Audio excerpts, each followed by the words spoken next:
এই নিন ম্যাডাম। তোমরা টাকা দিয়ে বাচ্চা কিনতে এসছো, ওর কি কোনো বাচ্চা হয়নি? না ম্যাডাম, আমার 7 বছরের একটা মেয়ে ছিল, মেলায় গিয়ে হারিয়ে গেছে। এই পম্পা, বাচ্চাটা নিয়ে আয় তো। এই তো ম্যাডাম। মা, কে তোর মা? এমনি এই তো আমার মেয়ে। আমার মেয়েকে আপনি কোথায় পেয়েছেন? এইটা তোমাদের মেয়ে? এই পম্পা, ওর মাকে ডাকতো। দীপা, ম্যাডাম ডাকছেন। হ্যাঁ দিদি। ওদিকে। মইনা, দীপা তুমি? মইনা তুমি কি পাগল হয়ে গেছো? আমি তোমার দীপা। ওরা সবাই চক্রান্ত করে আমার মেয়েকে কিডন্যাপ করিয়েছে।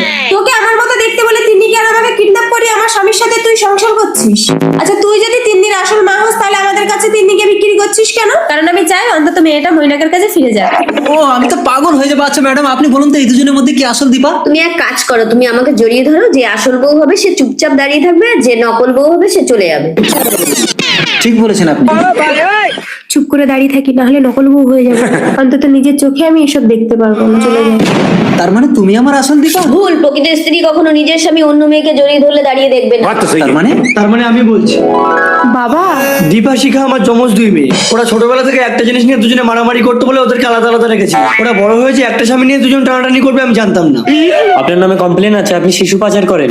আমি না স্যার, শিখা ওই মেয়েটাকে এখানে নিয়ে গেছিল। এই চলে এসো। শিখা কমপ্লেনটা আমি করেছিলাম। আমি যখন স্বামী সন্তান ফিরে পেয়েছি ওকে ছেড়ে দিন স্যার। আমি যে